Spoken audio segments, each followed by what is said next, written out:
right, thank you.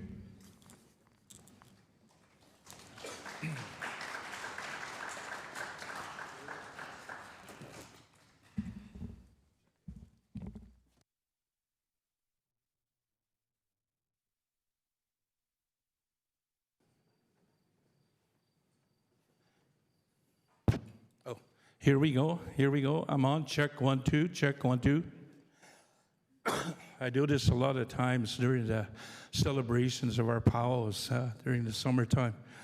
I have to apologize. I do got a little bit of a raspy throat from speaking all week long at a celebration down in Saskatoon here. And a wonderful powwow, beautiful powwow, of course, as well. It's good to see a lot of our people, today wearing the color orange, of course, during on Tuesday. And of course, we had a lot of people wearing orange, and every child matters. And of course, as I speak about every child matters, of course, as well, this place, Miyogi Sagansik Oma, Miyogi Sagansik, yeah, it's just really beautiful. Miyogi Sigaw today. They want to magan take a naskum tinan, Omagagi Sigak. I wanted to say that much here. It's a good day, indeed a good day, to see something like this. I had the opportunity over the early spring to be here and to watch and to see the building, and of course it's just so awesome to be here to know that there's something for us. And especially for our younger children, of course, as well.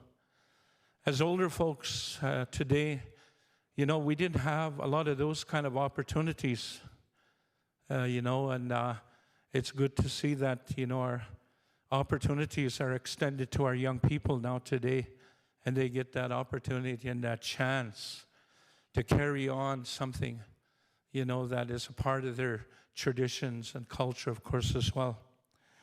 This morning, this evening time, ladies and gentlemen, it has always been a part of our way of people, of the ways of our people in prayer as we walk. I remember my old grandparents always used to say that, you're going to walk this way for the rest of your life. You're going to do the things that we have done. But of course, you're going to also be sitting there one day where we're at. And you must learn this way of life. And my hopes and aspirations and dreams here for this beautiful place, to have that, for our young people, and those teachings, of course, for our young people, of course, as well. And then, of course, education. Yes, education. We always used to say that, walk in balance. When you walk right in that road of life, you walk in balance by maintaining that way of life and, of course, your culture as well. So this is the old people's teachings from way back. This evening time, ladies and gentlemen, I'm going to ask one of my dearest, oldest friend that I know and I've worked with many, many years when the Joe Duquette High School was going, Mary Lee, one of our teepee makers, of course, as well. Teepee makers, teepee pole. She goes out and cuts these poles by herself, yes. She goes out there every year to do this. And ever since I worked with her at the Joe Duquette High School, of course, as well, I used to ask her all the time, when are you going to let me know where your poles are at, And still today, I still ask her, as soon as I see her, all right, Mary Lee, where's the poles? Where do you get them from? And she laughs, and she wouldn't let me know where she has her stash, yes. We're going to ask her to come up here and render a prayer, or you can do it from down there. You can turn around. It's Ota? Okay.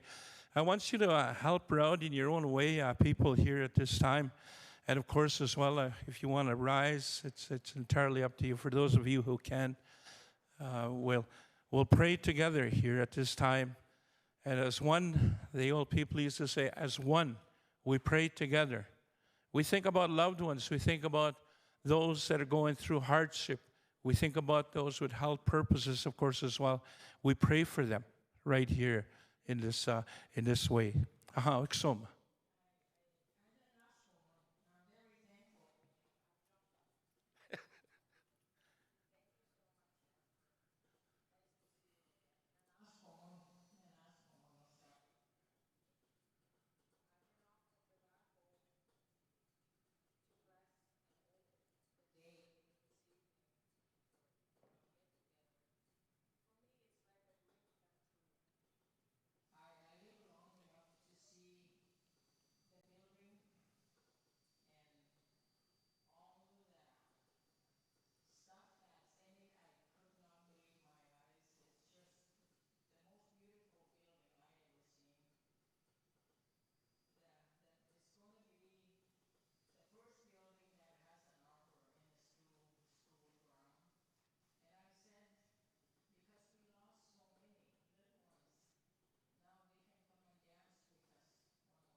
Everybody say hi, hi. And you can all be seated.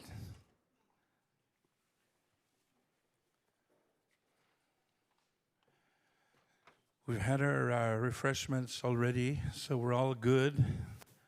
And of course, we've had our performance. And of course, we'd like to say thank you to Daryl Paskaman, ladies and gentlemen, our flute player that was here this evening time, providing a little bit of music, of course, as well here this evening. Good evening. My name is Sanford Strongarm. Sanford Strongarm. I come from the Coacatus First Nation.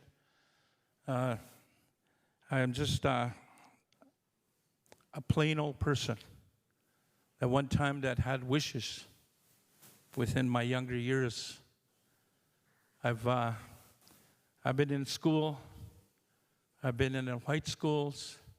I've been in the residential school. I've been in the school from off on our reserve, of course, as well. So, and then, of course, there was only certain amount of time of school that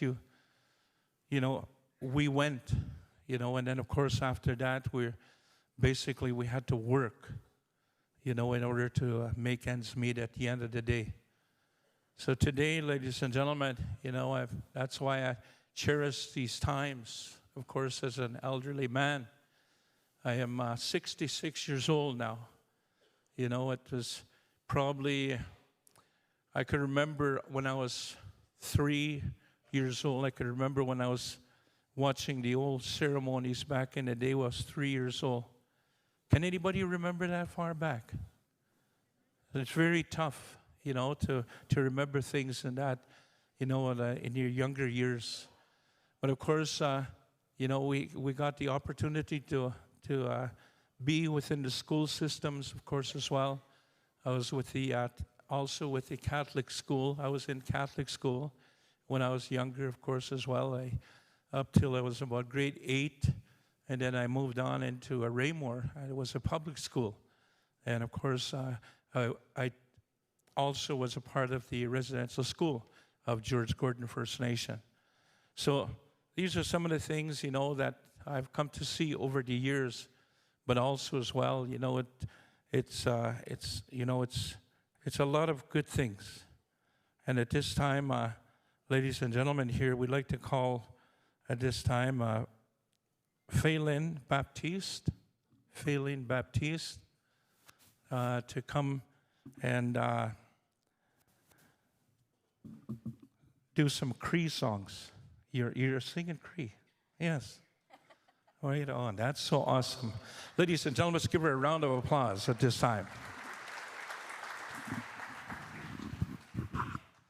Dansiga Gyo Fallon Baptiste Natasiga Asun, Red Pheasant Neochian, Agamina.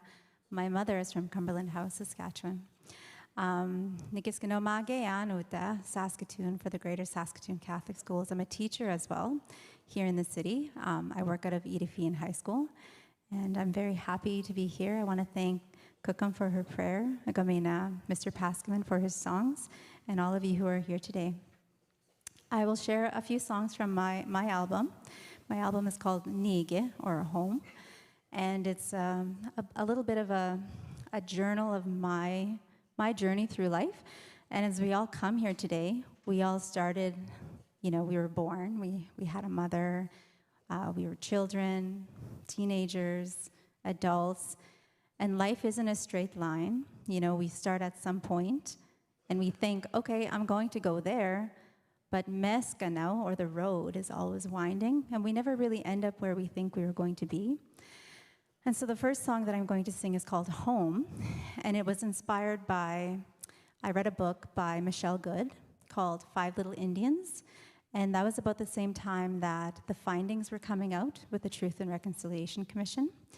And I just had a daughter as well. So all of those three stories came to a halt, and it was a painful time for me as well, thinking of my dad, who went to day school, and my kukum, who went to residential school. And so my song is called Home, and it's all written in Cree, but it's a story we can all relate to. It doesn't matter where we come from, because in some way or another, we're always trying to create a home.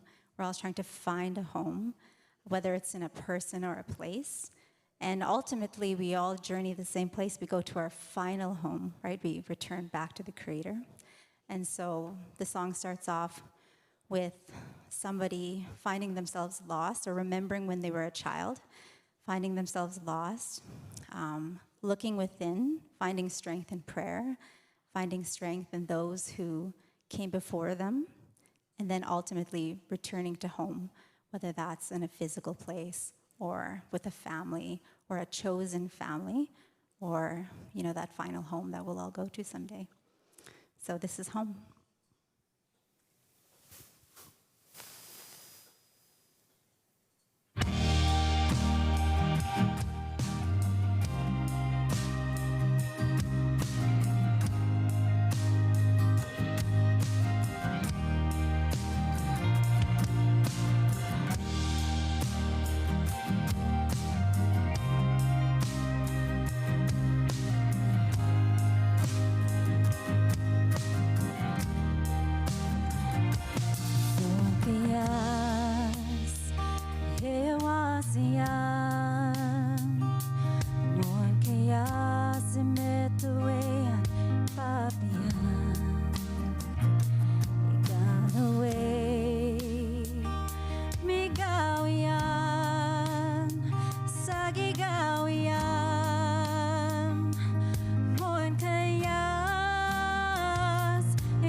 started singing contemporary Cree songs when at Sisian when I was a little girl.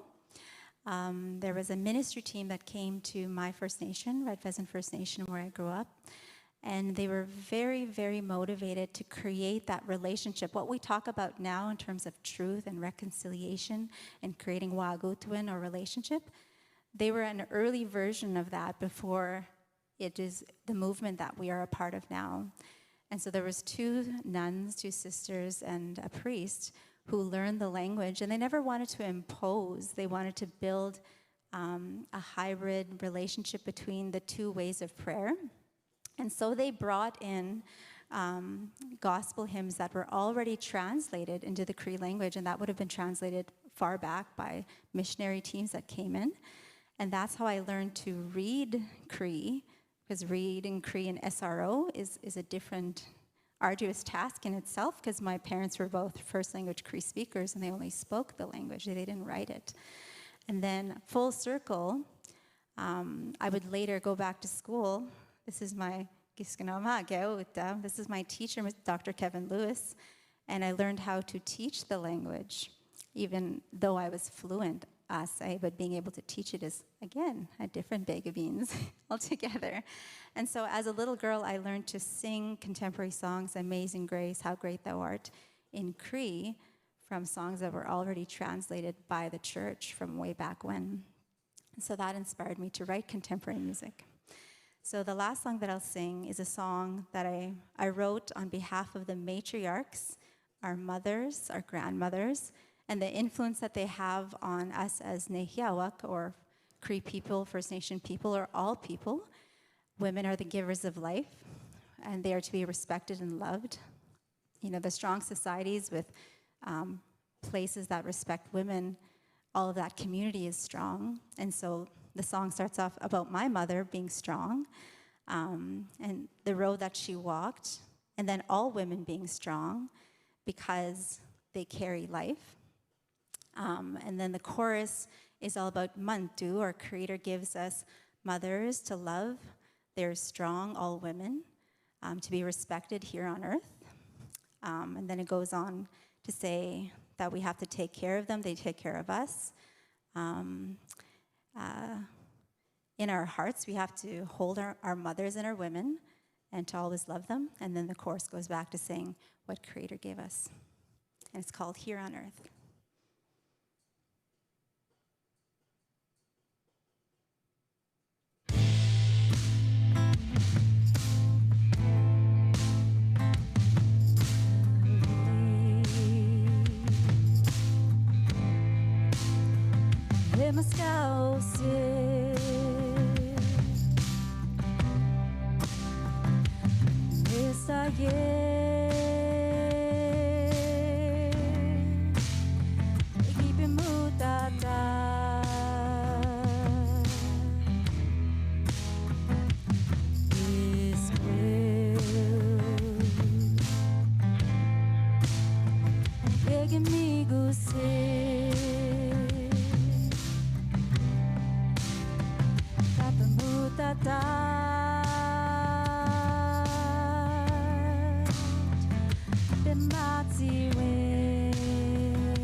Fallon Baptiste, ladies and gentlemen, let's give her a round of applause once again. Beautiful voice indeed, man. I wish I could sing like that when I was younger. Hey. I used to play in a band when I was younger, you know. I used to, ever since I was about 11 years old, I think, we were kind of my uncle and I, we had this small little amplifier. You know, we kind of rigged up a little mic and things like that. We didn't have too much stuff back in the day, but we did manage to rig up a mic, and we used to take it on the road, just the two of us. We'd go out to all the parties on the res, you know, and just play there all night long and make people dance. We were big in Creedence Clearwater Revival back in those days, man, I tell you. Yes, you can calm a party down just by singing a Creedence Clearwater Revival song, I tell you. Yes, indeed. That is so beautiful, you know. We've got a lot of talent, you know, with our people, of course, as well. You know, we're talented in so many, many different ways. And, of course, putting this building together, it took the minds of our elders to do this, too, as well, along with this gentleman that I'm going to introduce here, ladies and gentlemen.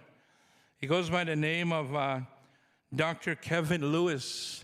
Many decades, you know, he has put his mind, you know, and along with the elders, and their, you know, they were the ones that our advisory committee, and taken this back and forth with the architects, you know, and what did they want? What did they want?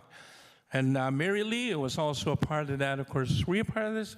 Yes, we had so many elders that were a part of this and putting this together, this beautiful place where our kids can love for many, many generations. Is indeed a place of home for our young people. Indeed, a place they will know that this place is a part of them. And it'll live on for a long, long time within our people, and especially our young people, of course, as well. We're going to call forward, ladies and gentlemen, at this time. Let's make welcome at this time, ladies and gentlemen, the man, I'll call him the man with the plan. Hey. Ladies and gentlemen, Dr. Kevin Lewis. Let's give him a round of applause. Pagam si Michael. Yes.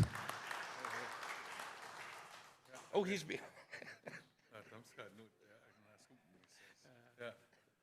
Oh, ja, nanas ko muna ja nanas ko mau istawa ja. Mamitsem na putti kundre pagaya. Kam Stepan mogo tina egi muut magaya. Nanas ko mami nagu humoga ngagis mustamago anu. Tsigaya minanga gab matuskata ko maya. Naya mias no maya ksnamadugam.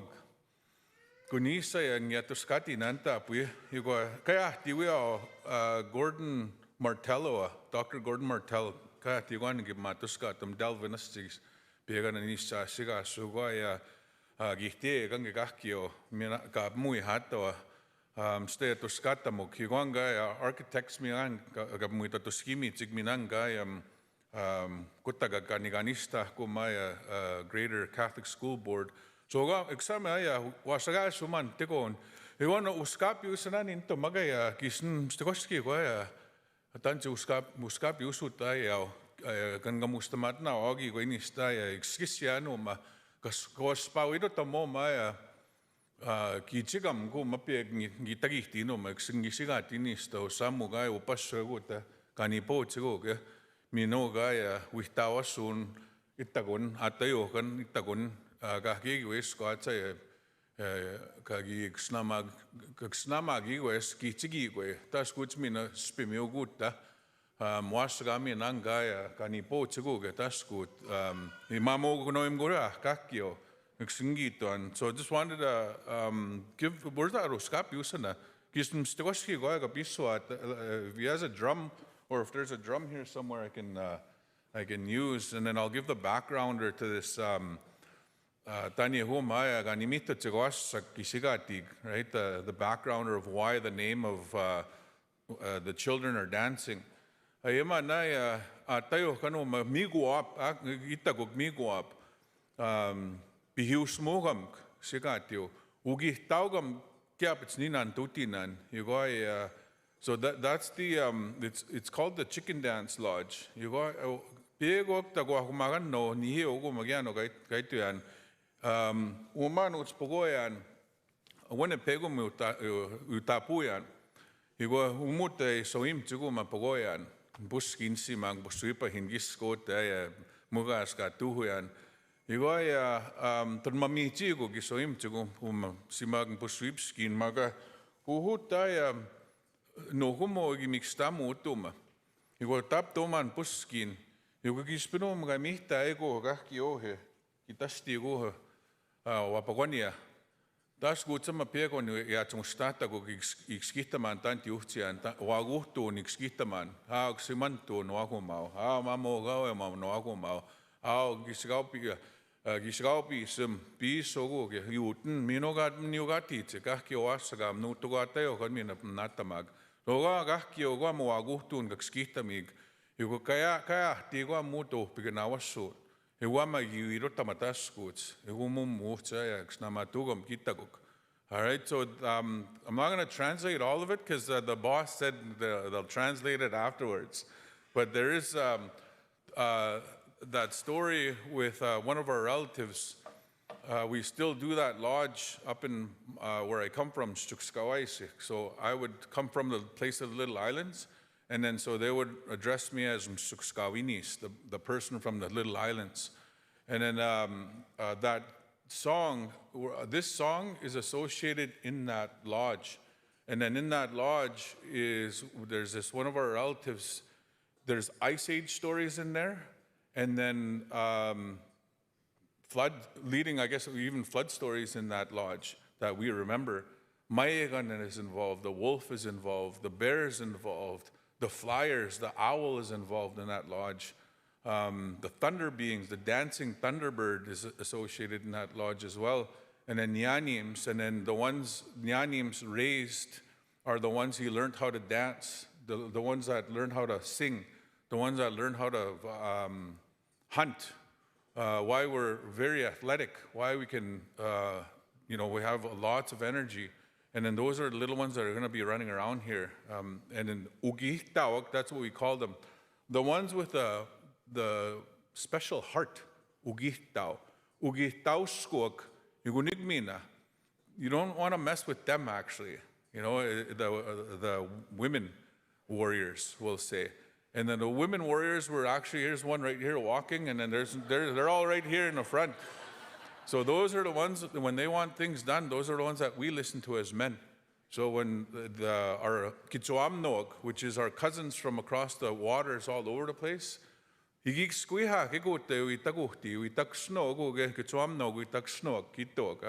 so that's using our language. They foretold that our relatives were all going to come here. And then this is our culture. And I'll tell you this because I'm holding this drum. I carry the pipes for my people, my family. And then I have to use this truth.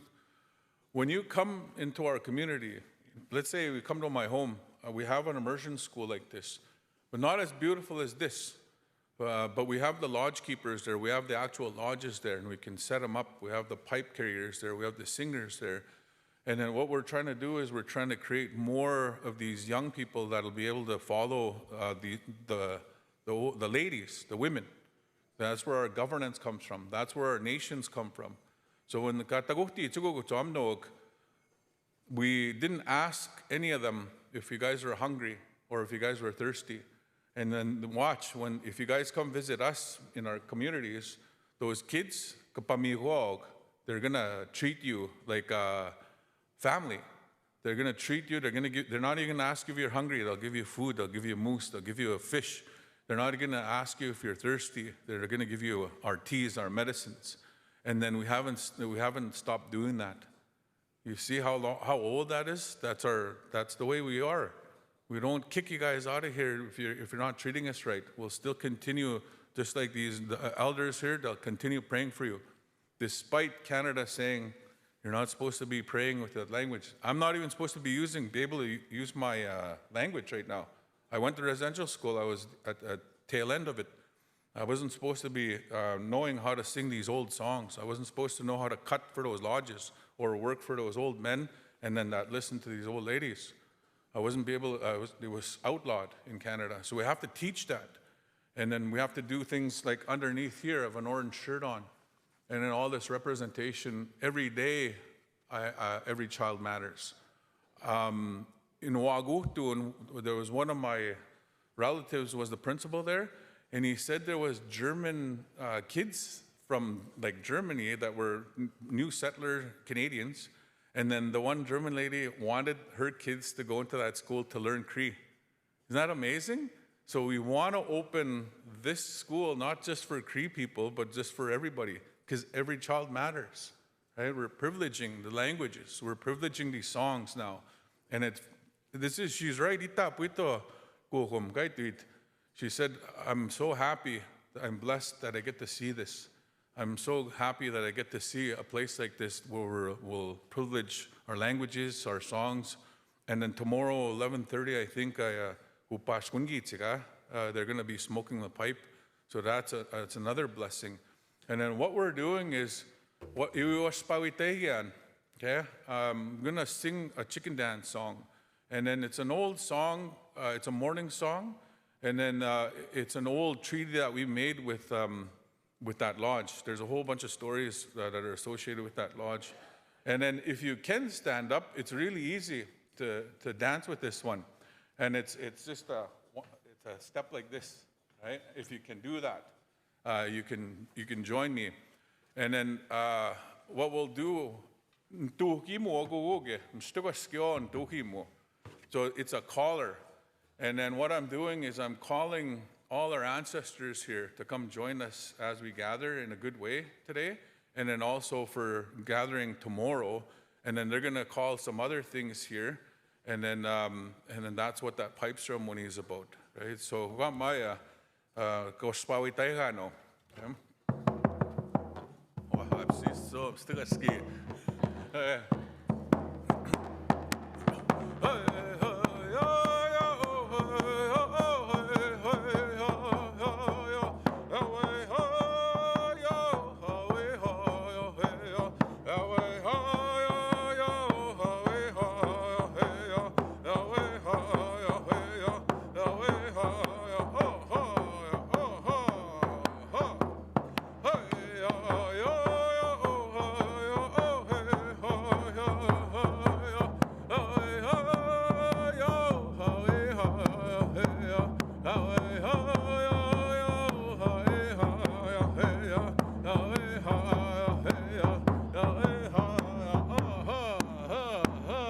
ska. Kinsu titsi kava. Ma tehtu ni kama naskumu kama usto itigishpuyama ni kama magais. That one is a Thanksgiving song. Right? That's a Thanksgiving song, and we're giving thanks to everything. And then you actually open up your hands like that when you dance. Okay? Yeah.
So, naskumt now. Yukta ja tipia, magai kuama maya kitchenat stapu pihuekan, pihusumo. And then this nyanim so there's and then again these stories are going to be coming. And then I got the privilege of sitting with my elders. So I get to sit with them in lodges. I get to sit with them in sun dances, ghost dances, the old time round dance. Pihtogam kahkio ni hoigatio kahkio kawasakamismo kahkio sismatutsana sisi wangapat sitigunan hentunaya igichita manista.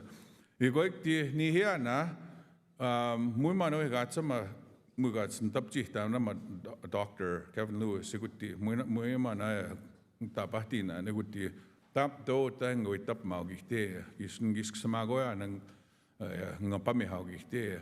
But on this side, on the Eurocentric side, I am a faculty member at the University of Saskatchewan. And then there, the Dr. Kevin Lewis matters. But on this side, wasagasu, imuska piusuya no mo maminaya umaga mausita. So I was just a helper, and I helped where I could. I sit in all those different lodges, and then my uncles were the ones that trained me, and they continue to train me. There's still a few of them are still around. But for the continued hard work. And every little corner of this place has a link to those lodges. So just like you would look at a different type of lodge in our communities, there's like we don't have a lodge here openly. It was called Mitiogamik. We used to have it. It used to be the boss on this side, and then Mpaguisamogam, which is the Sundance Lodge. And all these different other lodges, they all look different. We have a horse dance lodge, we have a bear lodge, we have all these different lodges. And then we're just starting to open up right now. We're just starting to, like, in terms of reconciliation, we kind of hit them. You know, we didn't talk about them openly like this. But before we lose them, you know, places like this, reconciliation, this is what it looks like. So if you take a walk around, I'm sure there's like a question. Everything in here, every level has a story, and they're associated. You got to read it, and then you have to kind of kagisk samagi. We have protocols. People always want free things. They're like, oh yeah, we're gonna give you. But it's like we've been giving so much resources. We've been given so much land. We've been given so much, you know, like that. So now what's happening is, in terms of research ethics or dealing with us now, we're starting to tell you this is the better way to do things, right? In terms of every child matters, this is what we're trying to promote right here. So, kakyo, it's going to take all of us.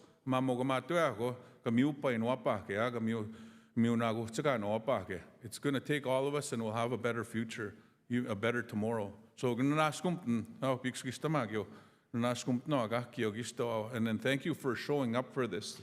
You have an amazing line of speakers here, and then I also thank the MC here. So have a good evening. Hi.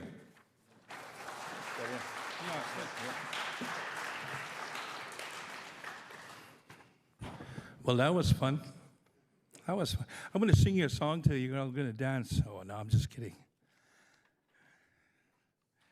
Let's all stand for now, there, people. All right? Everybody, all rise. All rise. I want you to reach up to the sky and just, just feel out the all the hurts that you have and everything like that. And it's all about touching the Creator. The Creator's right here, putting His hand upon each and every one of you.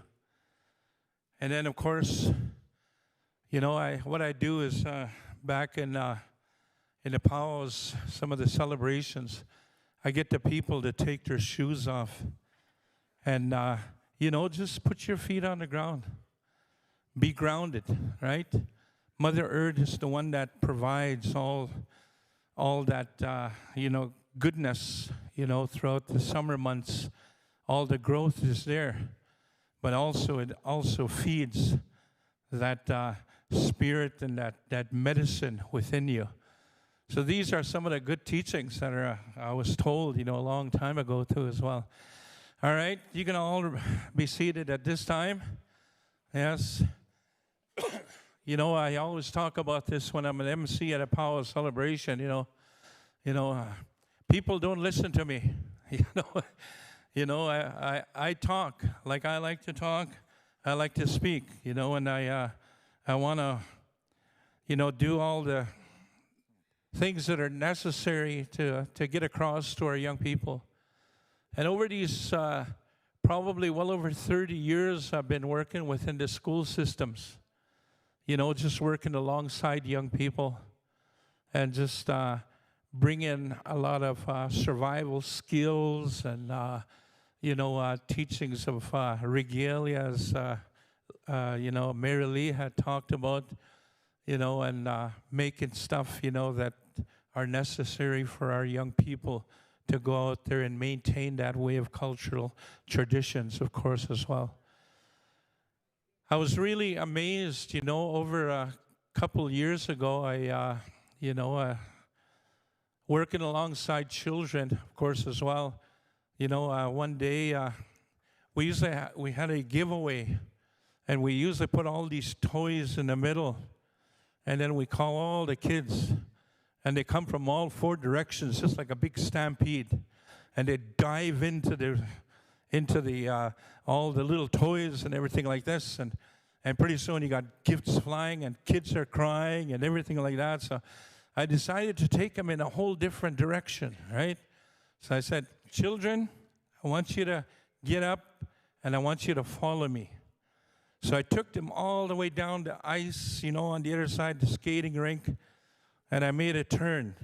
And I came back, and we come to the lineup of the giveaway stuff. And then there they all received their gifts one at a time as they came through. It's things like that, to work within our young people.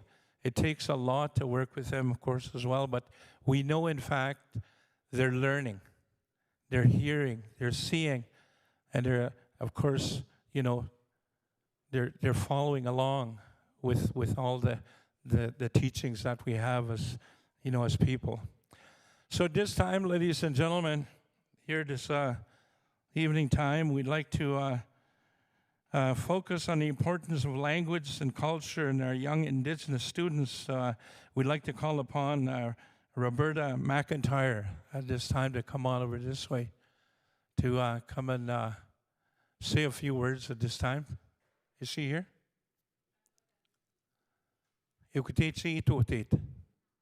Uto? Oh, okay. Here she is right here. All right. Kista Michimina. Okay. Ashley Petit. Oh, wow, what's she? Is this her? I'm Ashley. Oh, okay. Geez. Oh, gee. Yeah. I'm just a support bear. Oh, okay. I have this big belief, within our what our doctor had said here. Our women folk are the leaders within our community. Women folk are given that that gift. And we're a part of that gift. I'm a part of that gift from my mother. And of course, that's the only ones that have that gift of actually bringing the Spirit within this world. And I'd like to pass it along to you at this time.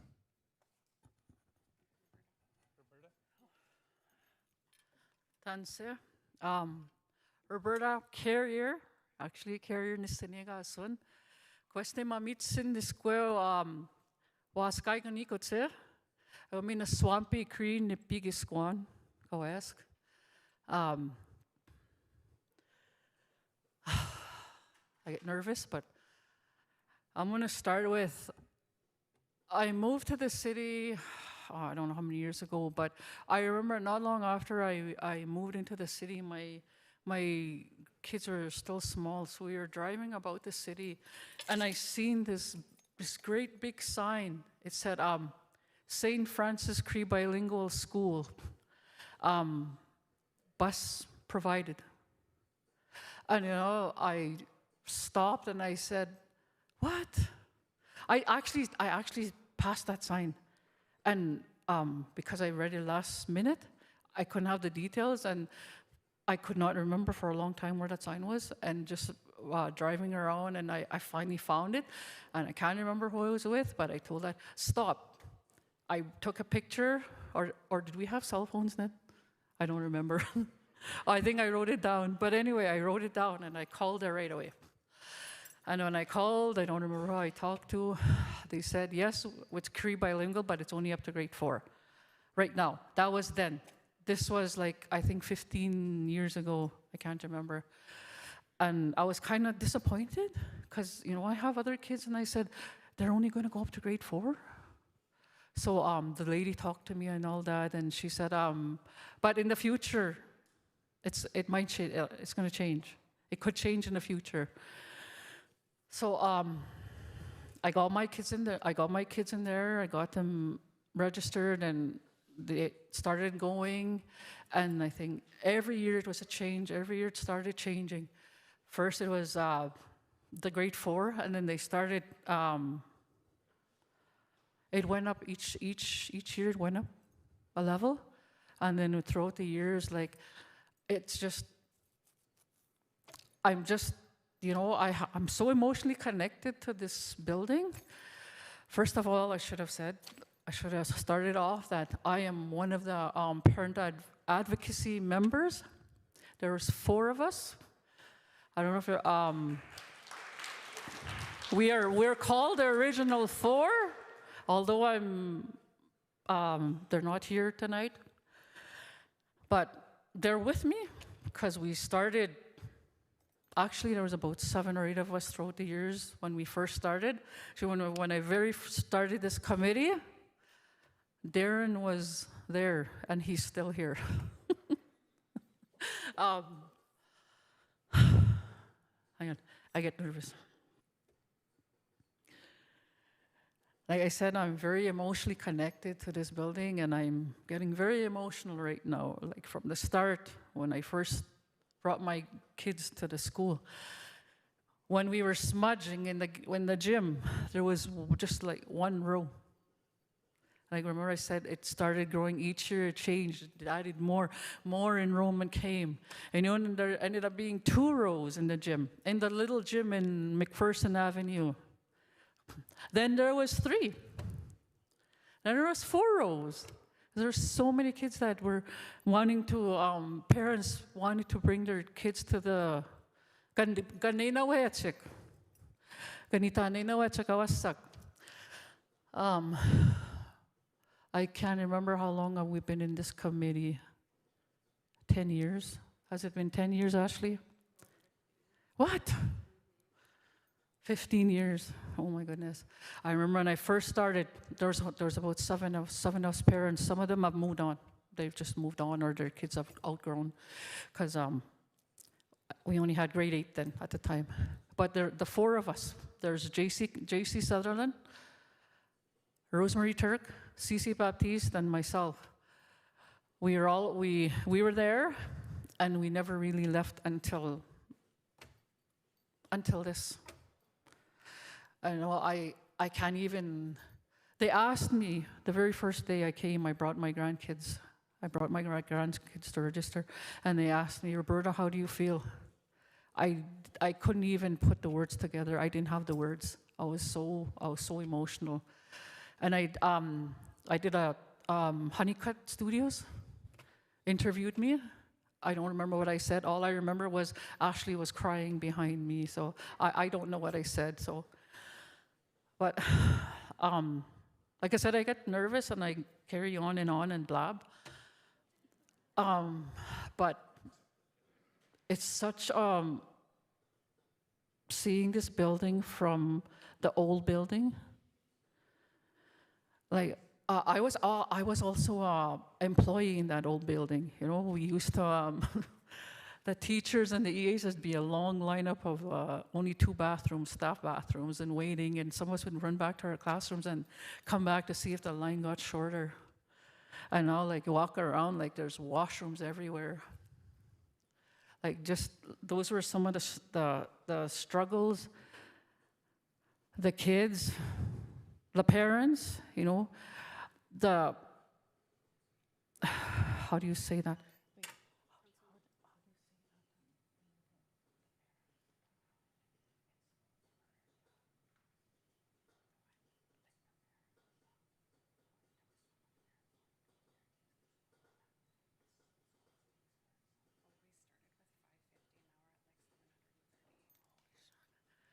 We started with 550 enrollment. Now we're almost, 730 enrollment today.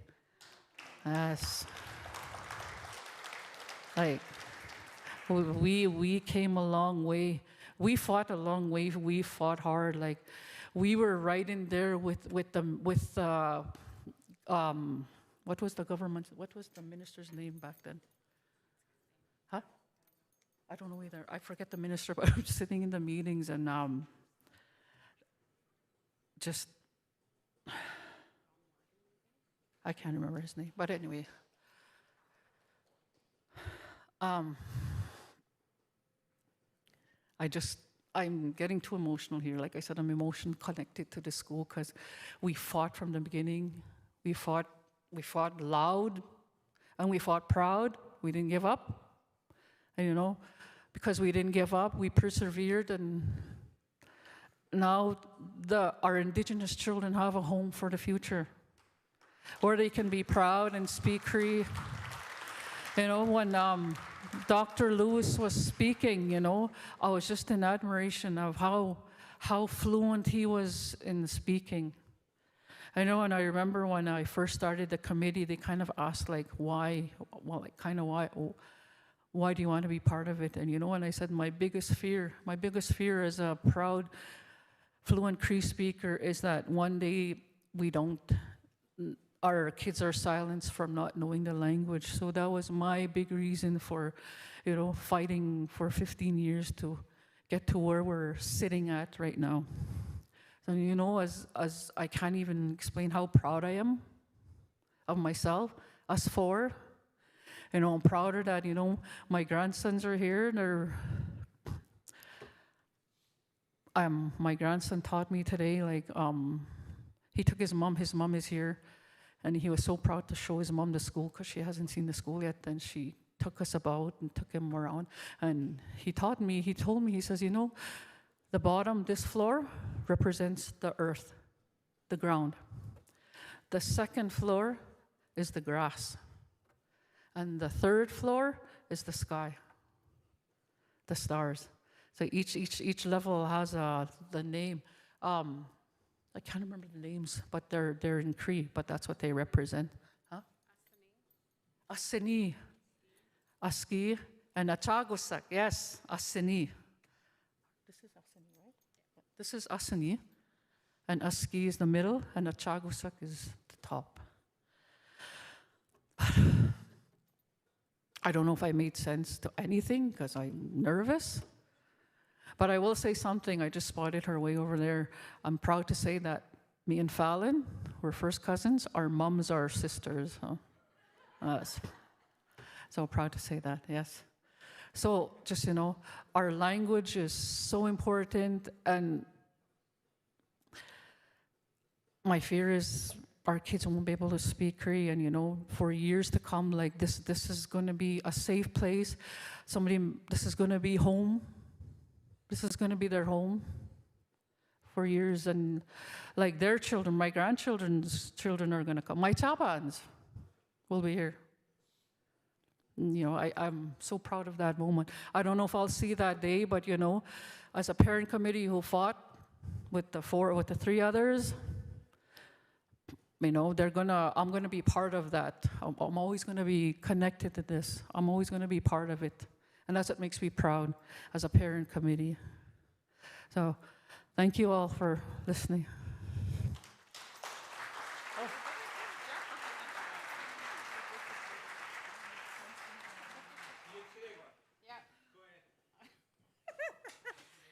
Sanford's not even going to introduce me. Go ahead, he said.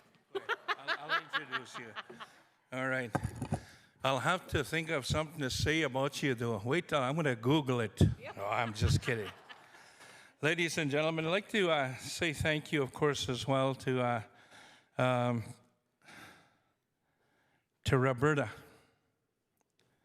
And indeed, a very emotional speech given here this evening, as to what she wants to see, and of course what her plans are for the future. And it's all about this place. As long as the sun shines, the grass grows, and the rivers flow. Yes, that's going to be eternity indeed. Ladies and gentlemen, at this time, Greater Saskatoon Catholic Schools, has been around for a long time. And I know there's probably well over 60 schools here of Saskatoon, if I remember correctly, more so. And I had the opportunity to take a puppet show one time from Wanuskewin and came out and targeted all the public schools and the Catholic schools. And man, did I ever have fun throughout the winter. And of course, ladies and gentlemen, things like this are going to happen, and a continuance, of course, as well. Ladies and gentlemen, I'm going to ask at this time Ashley, Manager Resource Community Development, and of course focus on how the planning and the construction of the school and community effort, of course, as well, at this time. Let's give her a big round of applause, ladies and gentlemen. Ashley Petit. You got 45 minutes. I'll give you 45 seconds.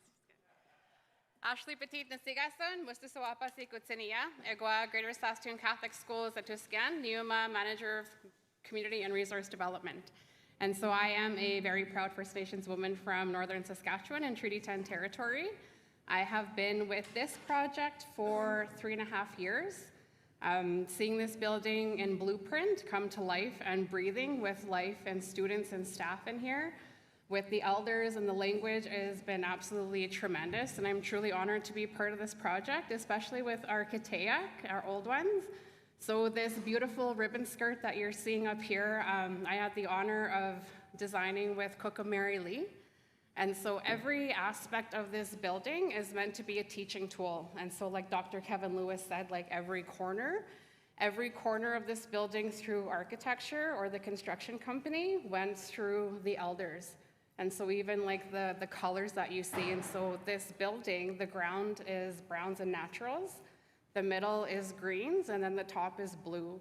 And so all of our Kitayaks, so that group would have been Cook Mary Lee, Dr. Kevin Lewis, Senator Roddy Stone, Elder Roland Duquette, and former Chief and Deacon Harry Lafont.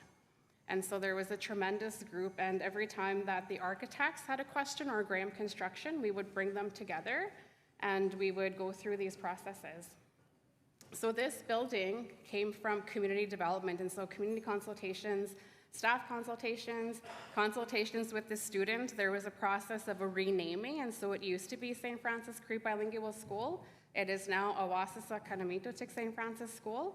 And there's this cutest little, tiniest little brown girl, and she's like in grade 2, grade 3, and she's like, I think we should name it St. Francis too. And she was so serious. And being in this building, just in my regular day in my job, is phenomenal to see all of the teachers and the students and the EAs and the support staff and moms bringing their kids in, and the kids are very proud. This is their building, and this is where they belong. Their Cree identity, their language, their culture and traditions. We have a medicines lab just off to the side here. There's a huge meat hook in there and a garage door. You can back right up and harvest anything you absolutely want. We can't eat it here because of policy, but we can harvest it here. I would also like to speak to the donors, and so there was about close to $3 million of external funds and donors for this project. So Saskatoon-Otana Rotary is one of the donors that is responsible for this indoor ceremonial space and performance area. And they're also our partners in this joint fundraising event. So if we could give them a round of applause.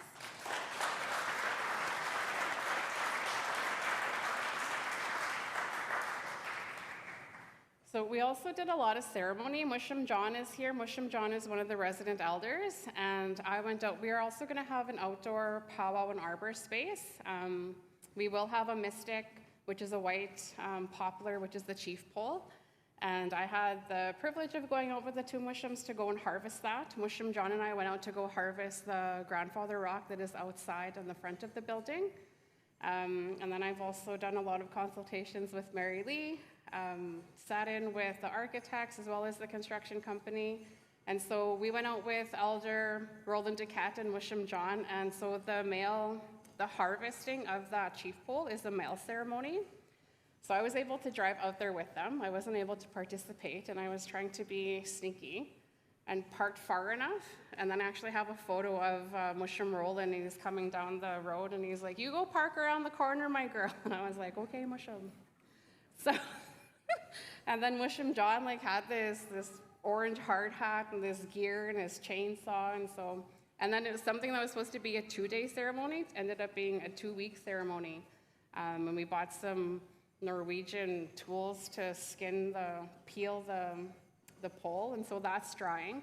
Our arbor will be here toward the end of October, early November, but that is our last project for this school.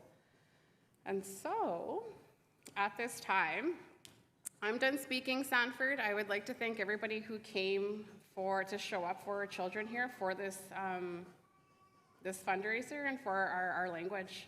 Our language, no matter if you use a tansa, if you know how to introduce yourself, if you know command words, the language holds a spirit, and if we have that spirit and we keep that alive, then we'll never struggle. We'll always prosper. And Kokum always says stuff like that. In due time, my girl, she always says. So thank you so much, Nanaskamun. Enjoy the rest of the evening.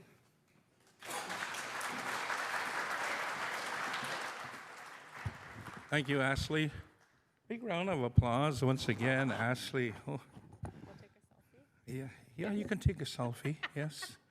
I don't take a picture of me, though, because I don't believe in having pictures. It takes my soul away. No, I'm just kidding.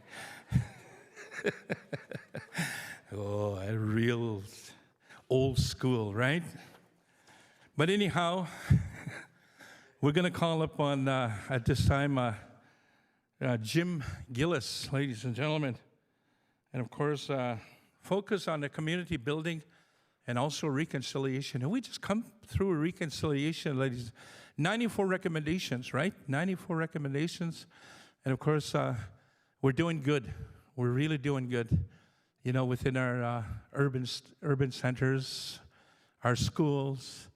To see a sea of red and yellow, orange, the orange color especially, for every child matters, was, spectacular. It was one of the best things I've seen, and of course, all across Canada, the people, had taken it upon themselves to celebrate that time, that day. And of course, we like to say Thank you, of course, to our federal governments, our provincial governments for recognizing a day, for us to celebrate. And that was so awesome. We're going to call forward Jim Gillis at this time to come on up here. Jim, is he right behind me? Yeah. Oh, gee, he's a sneaky. He must have been a warrior back in his day. Eh? He snuck up on me, man. I tell you. Let's give a round of applause, ladies and gentlemen.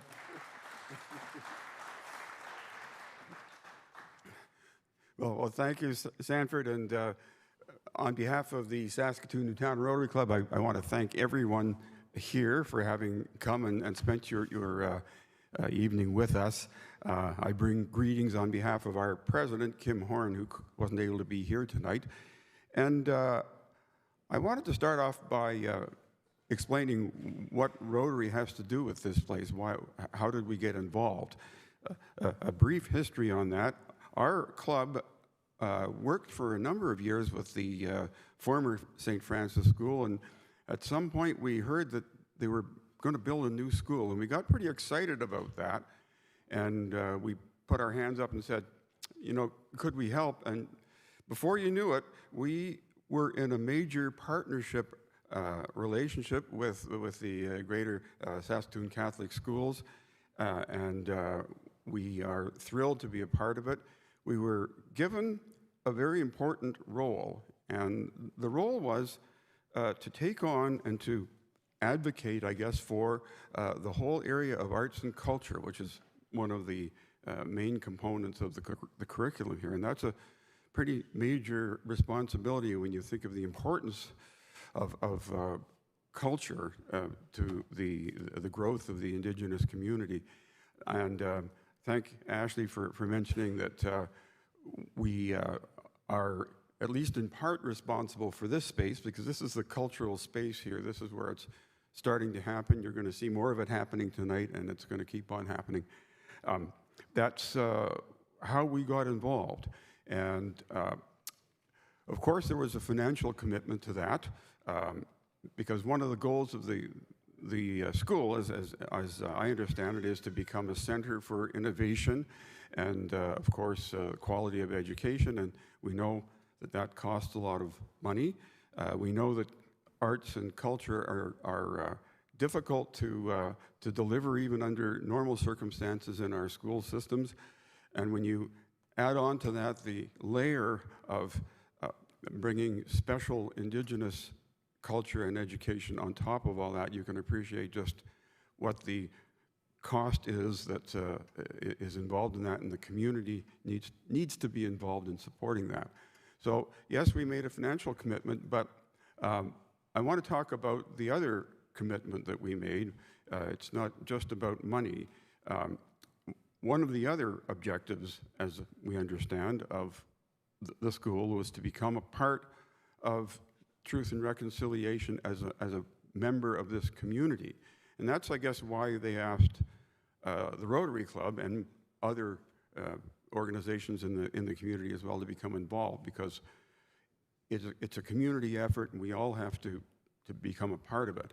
And so we took on the role as well in our partnership of supporting and continuing to support this school as it engages in the wider act of reconciliation in the community. And just to check a note here, I know there's something important I wanted to say about that. Yes, I wanted to echo a little bit Ashley's comments about the building of this school, because yes, there were lots of people involved. Of course, there's the government funding, there's the school board, there is the general contractor and the architect and all of those people, and the sub-trades, suppliers. Everybody, of course, has to cooperate. So that's the case I would expect for every school that's ever been built. But there was something very special about the way this school was built. Yes, there were relationships with all of the participants, but it went beyond just the contractual relationships that happen when you get involved in a large construction project. Ashley alluded to it with some of the ceremonies that went on. I was privileged to be at a couple of planning sessions where I could see it happening, that there were the architects, the contractors were there, and the synergy that was going on with the elders, you could tell it was a learning experience for everyone. And I know that they came away, those people came away with a far greater understanding of how culture has to be built into something like this. And I guess if you look around, you can see the result of that. It's truly a marvel.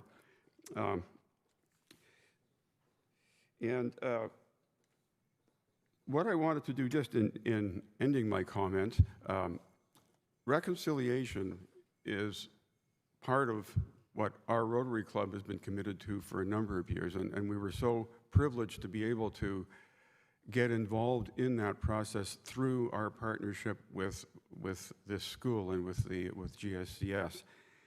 I want to leave you with referring to this piece of paper here. I don't know if you've all managed to get one, and if you haven't, please do. I'd like you to, or I invite you to think for a moment about what is involved here. This is what we as the Rotary Club hope will be the kind of lasting legacy in the push for reconciliation. How do we get involved in reconciliation? What does it even mean? It's hard to know exactly what it means, but we know that it involves relationships. We know that it involves building trusting friendships as part of working together peer-to-peer with Indigenous communities, Indigenous people, and non-Indigenous people. That's what it's about.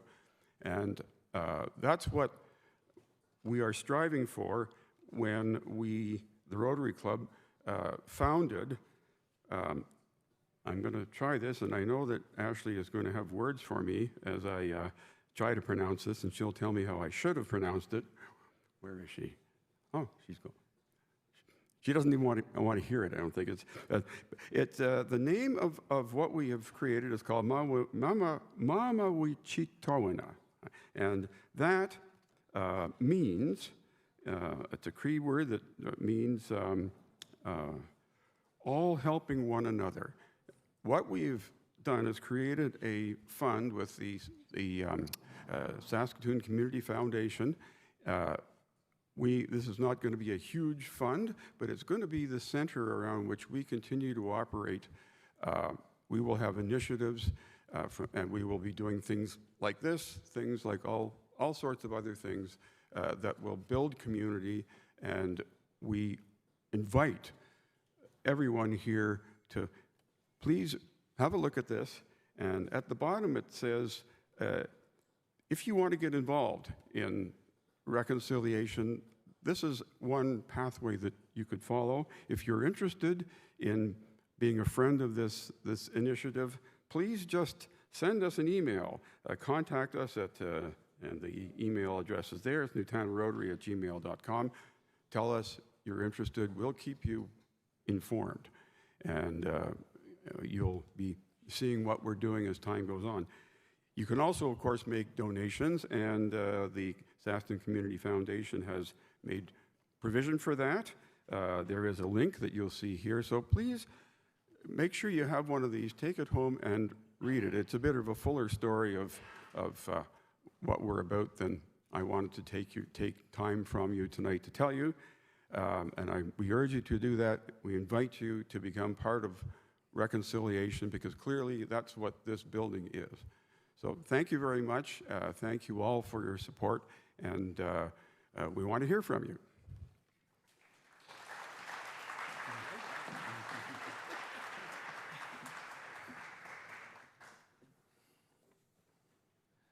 All this and all those words right there.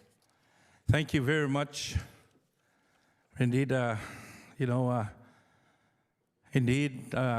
this is awesome, here this evening time to have a lot of our people that work in different areas, here within Saskatchewan, here within the world, of course, as well.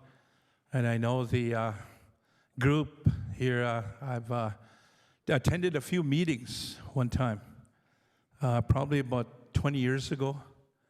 I was working with the Wanaskew Heritage Park at that time, and took in a few of the meetings, and indeed, an awesome group indeed, of course, ladies and gentlemen. Let's give them a round of applause once again, ladies and gentlemen. Yes.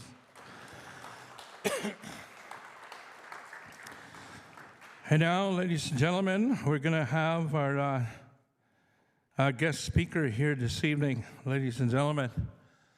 He was involved in hockey, a lot of sports. I know this family very, very well, of course, as well. You know, they're always competitive, keeping themselves, you know, competing with, you know, along with the children within their communities, of course, as well.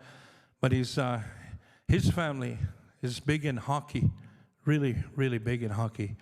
And I'd like to call him forward at this time, ladies and gentlemen, Tyson Watene, if you can come on forward at this time. Let's give him a round of applause, ladies and gentlemen. Every Child Matters hockey shirt, yes, indeed. There he is, number 44. Well, good evening. Thanks, Sanford. I've been given tobacco here to share my story. You know, I'm not going to take you guys very long, much of your time. So, I guess first off, just want to thank everyone for coming out and sharing our ways of life. Obviously, I've played hockey for probably over 40 years. I'm 45 years old. I come from a broken family, single mom, kind of raised us here in Saskatoon. I'm from Red Pheasant Cree Nation. It's located south of North Battleford, about 20 minutes. And I guess I'll just start off, first off, is I kind of should have made it to the NHL. That was my dream. But the support system wasn't there. I didn't really have role models to look up to. So I started this BNK hockey through after my playing days. I retired from hockey about 4 years ago, and they retired my jersey. I was the highest point getter in the Sask West Hockey League, and I was the only Indigenous player probably playing in that South League probably for about 20 years. And you know, I faced a lot of racism through the rinks throughout Saskatchewan. You know, I'll probably be all over the map through my story because there's a lot of stories and a lot of battles, but it's taught me to be who I am today, and that's why I give back to our First Nations kids. And they need it. They don't have role models. Yeah, there's role models that played in the NHL, but most of those guys that have played were either adopted or had support systems, right? So I try and give back to every community that I can and attend, and I do the mental health. I do all the on-ice stuff that I've been taught and give these kids opportunities to have that support and dreams, right? So that's why I started my BNK hockey. And I'm also a residential school survivor. I went to the residential school in St. Michael's I was 16 years old, my first year midget. I played midget AAA in North Battleford, and then I ended up getting traded to St. Mike's.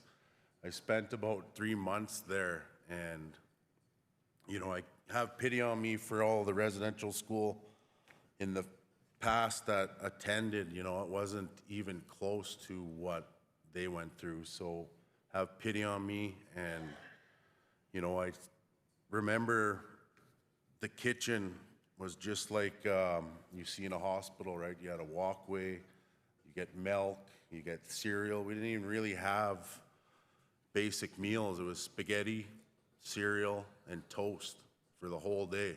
And then when you would go up to the dorms, it was like a battle. So you'd have to battle to have your bed, and we had beds pushed up.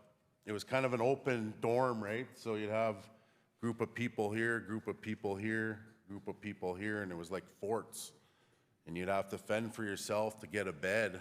And lucky I played hockey, so I was kind of, it was fend for yourself in the dorm, and, it was scary, but, we survived, and it's kind of hard to talk about because it is emotional, and guys waking you up in the middle of the night telling you horror stories about what happened in the residential school, ghosts. And yeah, I always remember getting, then there was always fights too, so you'd have to fight they'd have a little circle after school, even if, and you'd have to fight the toughest guy. So, I'm all over the map, but it's just something I remember, and yeah, it was hard. And then you'd go outside, the girls were on one side and the boys were on one side. There was a camp crier every morning that would wake you up. And then the school was away from the housing. The dorm was separate to the school, so the school was on this side, and you'd have to go to class from the residential school. So, yeah, those are hard times that you think of, and I can't even, like I say, the elders that attended it before when it was run by nuns and priests, I can't even think about it. So just being in that atmosphere was tough for me. And as I went on in my hockey career, that was something that I always fell back on, and I felt at home. And on the ice was just, you'd forget everything, right? So that's why I continued playing hockey, and I still do it. I'm not retired, but I do my BNK, and I coach. I'm presently coaching the Junior A Hockey Club out in Alberta, Onion Lake. It's my first gig, so I'm pretty proud of that as well. I do coach the National Aboriginal Hockey Championship men's team for the past 2 years. We took a silver and a bronze, and we're hosting it this year in Regina, and I plan on getting the gold medal there with them if I get the job again. So, I don't want to take up too much time, but I'm truly honored and humbled to be here. Ashley, you're doing an awesome job. This is what it's about, and this is what I'm trying to do in these communities. You don't have it. There's nobody out there. I've started an academy out with Big River, been to Thunderchild, I've been to Cumberland House. I've been all over to these little First Nations, and I take my 3 daughters with me, and that's what it stands for, is BNK Hockey stands for Berkeley, Natalie, and Kenley. There are 3 of my girls that are all playing AAA and AA right now, and to have a kid to come out to these camps and show these little First Nations kids, they're shy people. We're very shy, so I feel bringing my daughters to experience the First Nations communities as well, because we live in Kerrobert, Saskatchewan for the past 21 years, and it's a non-Indigenous community. And we're probably the only 4 First Nations people in that town. So they get to experience it in one way as well, so these other kids get to see kids representing their culture in the camp and showing them the drills. So with my hockey stuff, I struggled playing AAA. I would struggle reading the board, or if the coach would show us on the board, right? And I could never get the drills, so I'd watch the player in front of me and do it 10 times better than him. So with my drills, I do everything monkey see, monkey do, because that's just the way I think our children learn, right? And they catch on right away, and it's nothing but positive feedback. So, I'm doing the best I can to give back to our kids and give them a support system, the confidence, and things that I never had growing up. So I was very privileged to have an older brother to look up to, same way. And yeah, I love to do what I do, and I'm very honored and humbled to be up here. I don't want to take up too much of your time.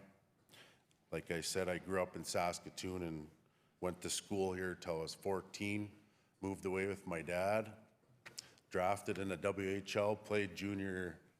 I was supposed to go to the Nipawin Hawks out of Bantam, and I still don't know why my dad didn't take me to the fall camp, but I was ranked #1 there. And it's just those things where in my heart, I want to give back to these First Nations kids to give them that chance, that support.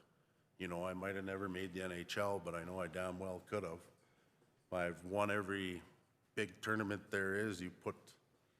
I've been a champion for a lot of years. My jersey's hanging in Robert Rink. I'm in a book. If you guys want to see, I'm the only Saskatchewan hometown hockey hero. I'm in Ken Reed's. He's a Sportsnet guy, and he picked me out of everybody, and I'm very honored for that. I got a whole chapter in that book, and the only one from Saskatchewan. So there's so many stories, drugs and alcohol. I'm sober now, and that's what I do. I just went to very honored. I got invited to a alumni NHL game, Every Child Matters, 3rd annual in Kamloops. They flew me up, and it's just stuff. I just love to give back, and especially these kids, this place. This is where it all starts. Is that support. We got to support these young children to stay out of the bad situations, to give them a better road in life. I'm always there. I'm coaching now, and I love it, and that's it. Thank you. All over the map.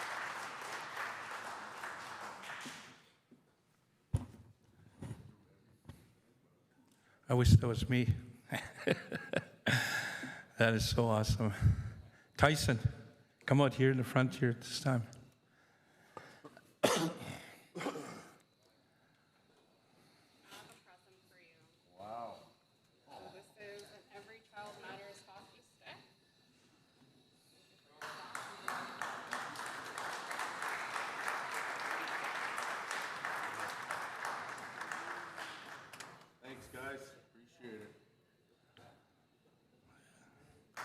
Tyson, back in my day, we probably went through hundreds of sticks. Yeah.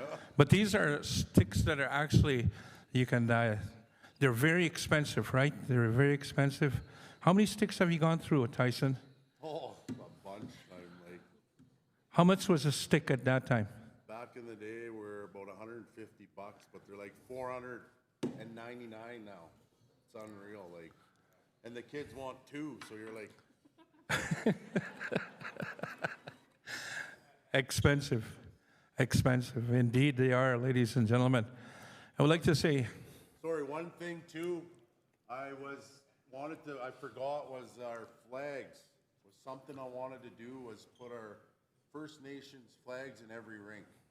So that's something I'm going to work into. So. That's awesome. That's awesome. Thank you. Yes, thanks, guys. Appreciate it. What a gift. Yes, indeed.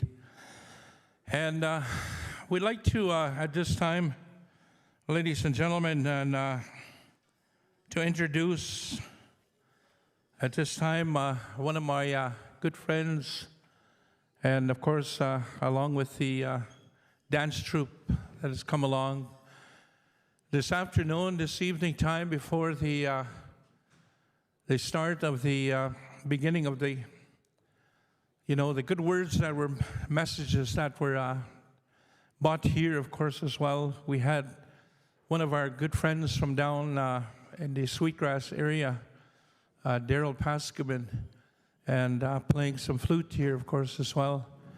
Just to make you understand why, this is a part of that way of our people is the flute has been utilized, for the purpose of, sometimes maybe people are mourning, to bring that spirit back within them, their thoughts and their minds and things like that, to give that chance, to bring, healing to them. And of course, ladies and gentlemen, and as well, the old teachings a long time ago was always, the story behind it. The flute represented, of course, as well as, and sometimes if you fell in love with someone you're seeing out there, and then of course the flute was always been played, beside the camp, beside the teepee that this young girl was, And sometimes they would play for hours on end, you know, just to show that their love and appreciation for this young people at that time. So imagine that, you know, if they were still doing that today, you know, having someone play beside your home, you know, hours on end, you know, you'd give up right away too, yes. You'd fall in love with that individual immediately, yes. So that was one of the things, you know, the old teachings, of course, as well. But it was, you know, always the laughter and always the stories that always been a part of our people. Tonight, ladies and gentlemen, we honor this heartbeat that is within this school. This heartbeat that is started here within this school. And every time that we come together to celebrate, we utilize that way of a drum song. A song that has that connection with all our ceremonial songs that we utilize, of course, as well. Is all about that mother. Is all about that child. Iskueo, we say. That is Our Lady's. Iskoteo is that fire within. Iskoteo. Resemblance of those words, of course, makes that connection with that woman. And I'd spoken about that too, of course, as well, when we say that the Creator loans us our children. They're loaned to us, you know, to grow them in that way, of course, maintaining that way within our peoples in the best to our ability and our knowledge, of course, as well. Sage tuwin, meaning that we must love one another. Love one another. And of course, we all have this connection with one another. The old people used to tell us, my old grandparents used to always say, prior to the Europeans' arrival here, the people already knew there were 4 different peoples out there in the world. And that's what those colors represent. Those colors represent our 4 different peoples from the 4 corners of the world. So let's make this connection here at this time, and revive once again that heartbeat right here. Alan Bonace and the Flying Eagle Singers at this time, if you will, boys. Drum song. Boys. Let's all rise, ladies and gentlemen.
Hi, hi. Thank you very much, there, Flying Eagle. You can all be seated at this time.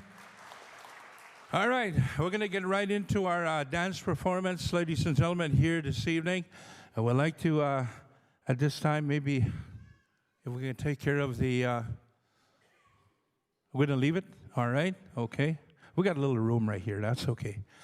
You know, every time that we come together as, as people, we have people that come from all over Indian country to come and help us and celebrate, here in Saskatchewan, in Manitoba, Alberta, BC, Ontario, and so on, across the nation, Turtle Island. We come together to celebrate. And one of the things that happens first at any given celebration is that of blessings of the grounds. And of course, we utilize this particular dance for that purpose. It's known as the grass dance, the old society dance. Hey? Oh, we're going to do a grand entry first. I thought we were doing a blessing of the grounds first. No? Okay. Grand entry. All right. Grand entry meaning that bringing all our dancers together to bring them in. There was an old cowboy back in the day. He was an MC for the old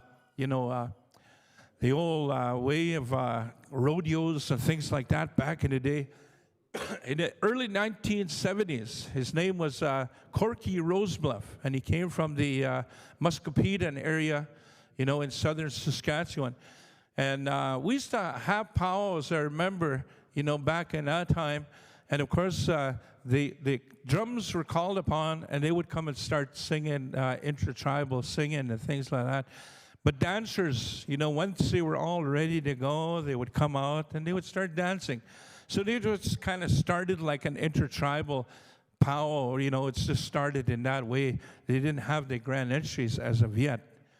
But this man took it upon himself, of course, Corky Rosebluff, he took it upon himself to bring something, what the cowboys were doing, at the rodeo. And of course, bringing in a grand entry with horses, with their flags and all that stuff back in the day. That's what they did, and that's what he did. And he utilized that, of course, at the powwow celebration. And sure enough, the people, and they adapted to it, they really enjoyed it and things like that. That's what he did. He brought that grand entry into the powwow world. And now today it is utilized throughout Indian country, all over the place. Right here in Saskatchewan alone, we've got we've got more powwows than anybody else, on Turtle Island. More powwows during the summertime. And of course, we're going to have more kids having to utilize this particular school. If we got that much kids now this year, imagine what's going to be like next year. Yes, indeed. This is kind of like trial and tribulations, right? It just happens, man, I'll tell you. And of course, ladies and gentlemen, it is grand entry time. Once again, I ask each and every one of you to arise, and of course, and as we bring in our dancers here this evening. Boys, grand entry time. Here we go. Hookaha, nigamuk boys, nigamuk, hookaha.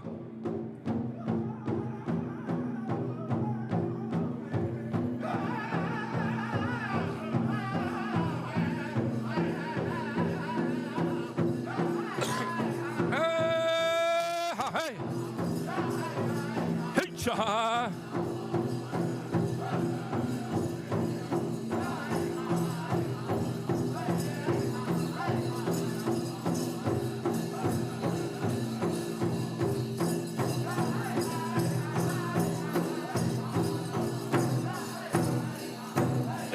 this is what it's all about there, ladies and gentlemen. Utilizing our way of our younger people, of course, and of course the teachings of our elderly dancers, of course, as well here this evening. Hey, a big round of applause, ladies and gentlemen.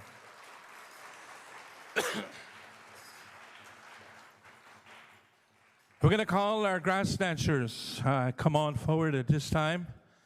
Grass dancers, I believe we got, here we have Daryl Paskiman, ladies and gentlemen, right here. And this young man over here, of course, as well, is Noah Aslan, ladies and gentlemen, right here. And he's going to school right here. Is this school? One of the people from here, eh? One of our students, ladies and gentlemen, yes. All right, shaking hands. You can all sit down. Oh, yeah, I forgot to tell you that, eh? An hour ago. Hey. You can all sit down. Ladies and gentlemen, let's make some noise for these dancers right here. Grass dance style, the medicine dancers, we call them in Indian country, right here. Oh, God, take it away, boys.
And there you have it, ladies and gentlemen. A big round of applause. Grass dance style at its best right here. All right. We'd like to call forward at this time, ladies and gentlemen, our men's traditional. Men's traditional. Come on forward. Come on, boys. Oh, we got just the one dancer? All right. All right. So we give them to sneak up or what?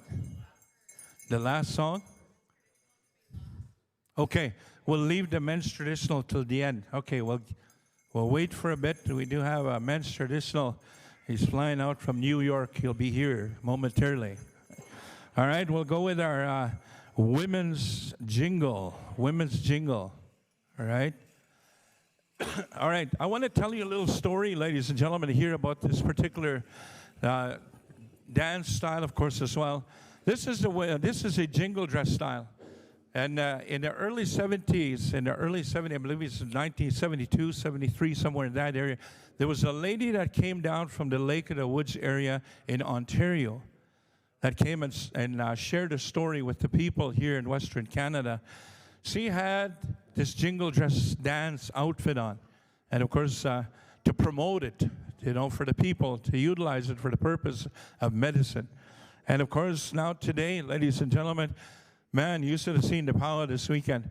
We had probably maybe 200-300 jingle dress dancers, just only there by themselves, all the way from our youngest to our eldest, of course, as well. That's how much, healing that there is happening. And this is a healing dance, ladies and gentlemen. And they used to say a long time ago, when she shared that story, you use 365 jingles. What does that represent? Anybody? Represents the days of the year. Right, yes. So this is what, could you imagine having to wear 365 jingles on a dance outfit and the amount of weight that you would have to carry? But that's what she did. Yes, she did. For the purpose of, bringing healing to the people, that's what she did. She needed to do that. It was kind of sacrificial, for her to do that, of course, and represent that dress, of course, as well, to bring healing. So these are the healing dancers, ladies and gentlemen, right here. We'd like to welcome at this time here to the dance floor. We got, I believe, Girls Jingle, Aurelia Swiftwolf. Is that you? Okay. And I don't think I have the other girl's name here. Is she one of the... Huh? Keneba Warren. Oh, is that your girl? Oh, Nancy's growing up, haven't seen her for a long time. But anyhow, jingle dress style, ladies and gentlemen. Here we go. Round of applause as we bring them on, people.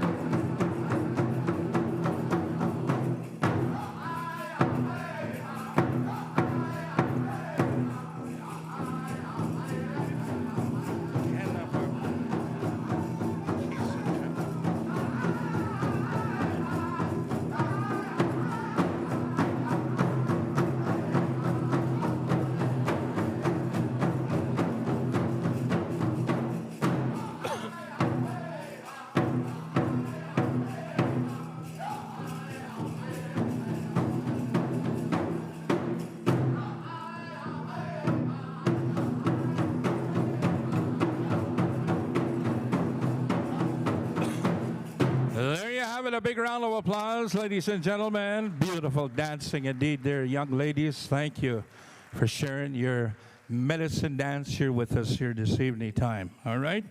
We're going to call forward at this time our men's prairie chicken dancers. Yes, the pride of the prairie, ladies and gentlemen, is right here. You probably think that they should have went south already. Well, too late. They're here, all right? Still warm out there, yes, of course, as well. Pride of the Prairie Chicken, ladies and gentlemen, right here. We'd like to say welcome at this time our Prairie Chicken dancer. We have Ezekiel Bugler. Where's that one? This guy right here? Yes. Hey, I know that guy's a singer. Yes, he is too. And we also have here with us, ladies and gentlemen, Shantae Begay. Let's give him a round of applause, ladies and gentlemen. Chicken dance style. And of course, the pride of the prairie. You know that they say the pride of the prairie because chicken dancers flock around in the prairies at times, and they show off to the females, you know, and things like that. So I'm just reminding you, all you women, single women out there, do not look directly in the eye of these chickens, all right? You might fall in love, all right? So chicken dance style, ladies and gentlemen. Let's bring them on with a round of applause. Here we go. God.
People, a round of applause.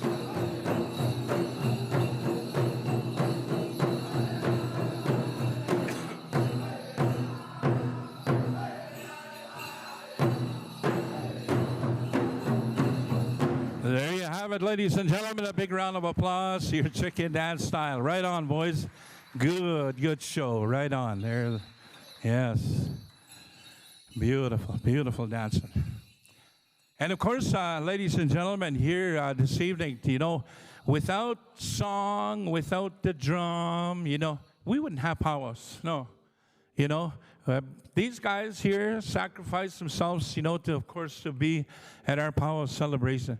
I grew up this way. I was a singer at one time, and of course, I was, probably maybe 11, 12 years old at that time. I was traveling with a singing group back in the day, and there was one big old Chevy, 1970 Chev. There was lots of room for at least seven people would sit in that vehicle. And of course, we didn't have what we have now today is like these beautiful tents. We didn't have the RVs or camper trailers. We didn't have those kind of things. We all slept in the car, 7 of us, yes. One singing group together.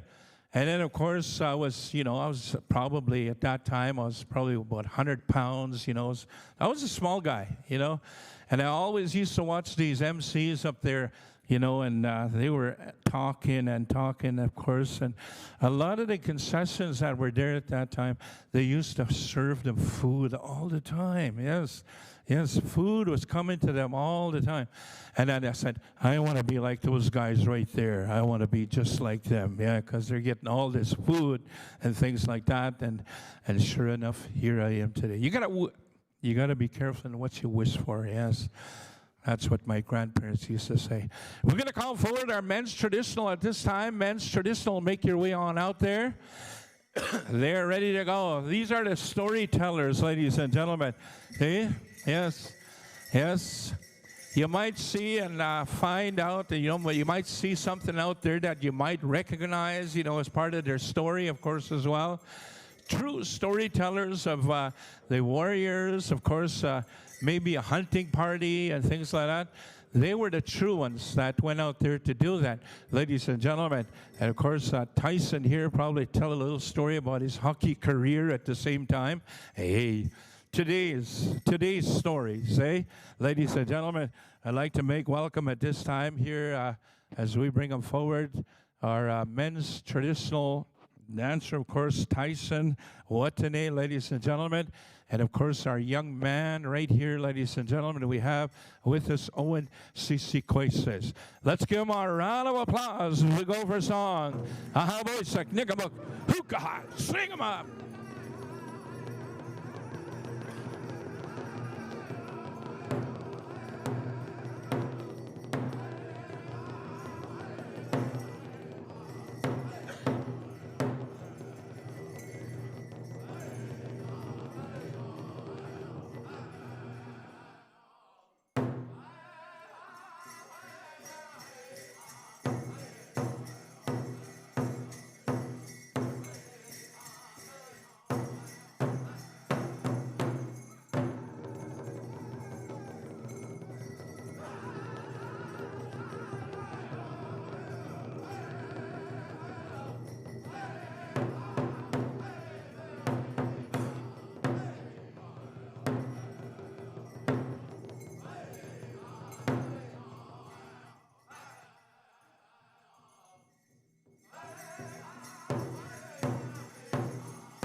Have it, ladies and gentlemen.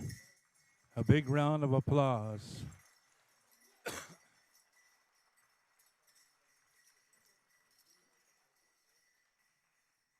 All right. I don't think we got some. There we go. All right. All right. Funny, eh? Funny. Alan Bonace, ladies and gentlemen, right here. Let's give him a round of applause right here. Alan Bonace. Elmer Tatus is on this side. Give a wave to the people. Let's give him a round of applause. Garnet Henry on that side. Let's give him a round of applause. Alex Bonace, ladies and gentlemen, right here. Yes, yes. Benji Weenie, ladies and gentlemen, let's give him a round of applause. These are our singers here at this time. And of course, we got, I believe, IOPS. He's over there, yes. This guy's all over Indian country as well at many of our powwow celebrations, yes. Showing the people, showing the world. And of course, last powwow celebration, I think it was about at least 160 countries that we had targeted, ladies and gentlemen, right here. That's because of IOPS and, of course, you know, showcasing our people throughout the world, of course, as well. Yes, yes. Give them a round of applause, yes. Technology now these days, yes, indeed. We're going to call forward at this time, ladies and gentlemen, we'll call forward, I believe, as our Women's Fancy. Women's Fancy, come on forward. Ladies Fancy, young ladies and gentlemen, of course, as well, right here. And with us here, we have, ladies and gentlemen, Grace C. Gray Eyes. Where are you? That's you? Oh, over here on this side? Okay. Let's give her a round of applause. And, of course, we got with us here is Kisa Chamakis. Let's give her a round of applause, ladies and gentlemen. All right. They grew up in this way of life. Yes. The old story about this was the butterflies. You know, there was one of the stories I was told about this is, you know, there was a little girl. She was out and about looking at nature. There's lots of things to see during the summertime. But one of the things she got interested in was a butterfly. Yes, a butterfly just flying around. Yeah, of course, as well. And that's what she took interest in. And then she came home to her mom and said, I want to be like a beautiful butterfly, she said. And sure enough, her mom, you know, gave her an idea and, of course, put an outfit together such as this right here. What you see on the left, you see on the right.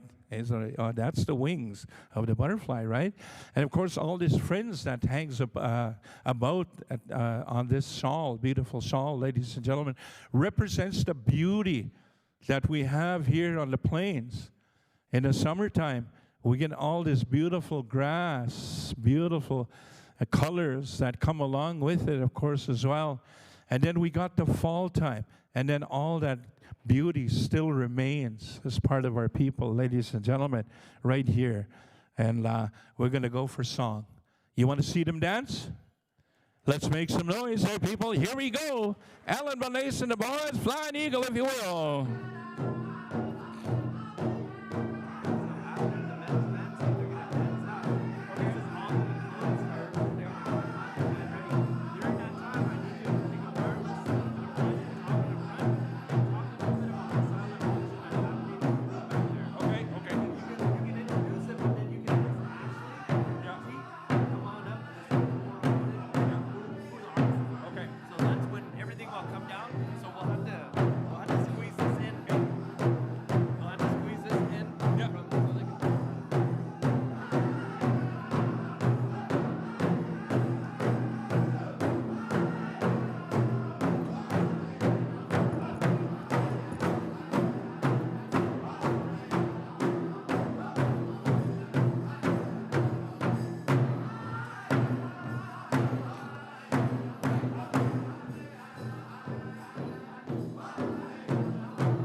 Big round of applause. Oh, hey, good one.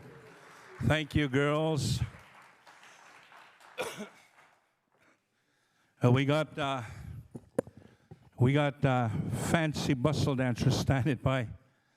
You know the old Wild West show? Did you guys ever heard of the Wild West show? Down in the 1800s, late 1800s, there used to be a cowboy that had taken upon himself to make a show with only Indians and cowboys. Can anybody think about who that cowboy is? Anybody? Buffalo Bill Cody. Yes, indeed. Buffalo Bill. And of course, the Wild West show went all over North America, but it also went into Europe, of course, as well. Performing what is known as the Wild West show was cowboys and Indians, trick shooting, trick riding, all this good stuff. And a lot of the times, the First Nations people, they had teepee setups, and of course they had dancing. They had dancing, a continuous show, and of course it drawed a lot of people out to come and see this show, time and time again. And of course, it just went on and on and on and on and like that. You know, it was, boy, the admission was really expensive. I'm telling you, I think they were paying like 5 cents to go in for admission. What do you pay for a show now these days? Hey, it's quite expensive, right? If you're going to go to a concert, what are you going to pay? Something like maybe $100, up to $100 maybe more, right? If you're going to go right close. But back in those days, 5 cents was probably a lot of money back in those days, right? In the 1800s. But that's what happened, of course, as well, ladies and gentlemen. It took the people, you know, and of course, they showed the show over and over and over, and night after night they performed and things like that. A lot of people were coming out. The shows were sold out, totally sold out. And of course, this is what happened. And of course, pretty soon the people started, you know, oh, we've seen the show already. We've seen it already. So they started losing the crowd. So of course, Buffalo Bill got together with the native people at that time. He said, guys, we're losing people. We're losing people. We need to change the show up just a little bit. And of course, the native people sat down and got together. War dance, they said. We have a war dance, all right? You know, we'll change it up. Maybe we'll make something a little flashier, such as this here. Put some feathers together, feather work together, and we'll dance. Maybe that'll capture the people, the eye of the people. So, sure enough, that's what happened, ladies and gentlemen. They captured the eye of the people, and they really enjoyed it. And pretty soon the crowd all started to come back, you know, to the show. This is my son, Dustin, right here. Dustin is my eldest son. He's been dancing this particular style of dance ever since he was just a little boy. When he first started to walk, we got him dancing. And of course, after that is, you know, the story he has his own particular story, of course, as well. Ladies and gentlemen, he's danced for many people. He danced for the Queen Mother, you know, Prince Charles, you know, at that time, you know, all the royalty, of course, as well. And now he's going to dance for you. You're royalty here tonight, there, people. And at this time, ladies and gentlemen, Dustin Strongarm, Fast and Fancy style. Let's give him a song there, boys. Hook-a-ha, take it away. Fine Eagle.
I taught him all that.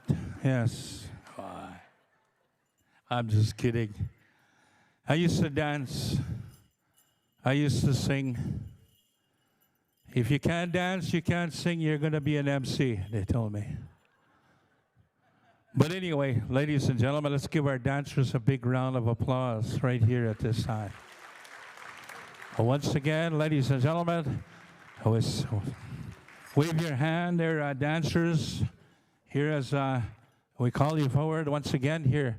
Ladies and gentlemen, we have a youth dancers right here. Owen Sisequasis, raise your hand, Owen. Wave to the people. Let's give him a round of applause. And we also have Issachal Bugler here as well. Let's give him a round of applause.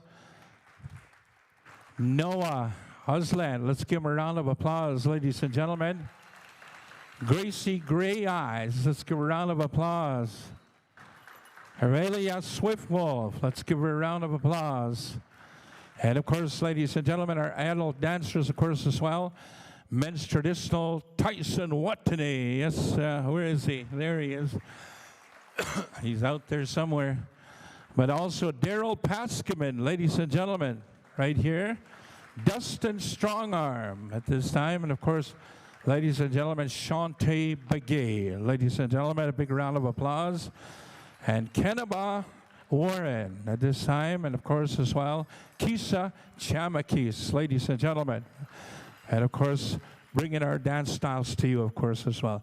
My name is Sanford Strongarm. I come from the Kwaktus First Nation, of course, and I'm glad to be here.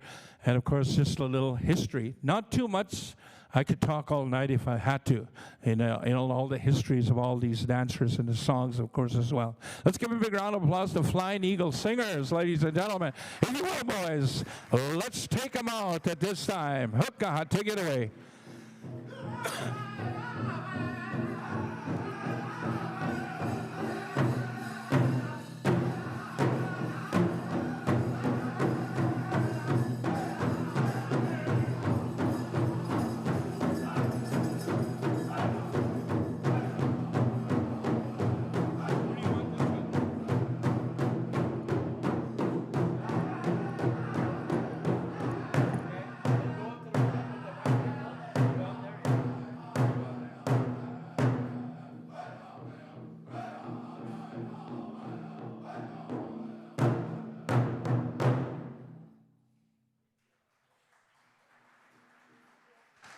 Once again, a big round of applause.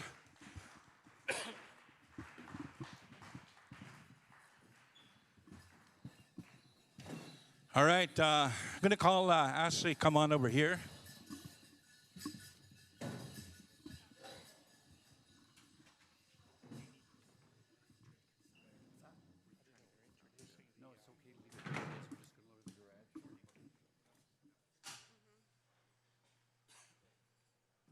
Sanford thinks I'm real tall. Yes.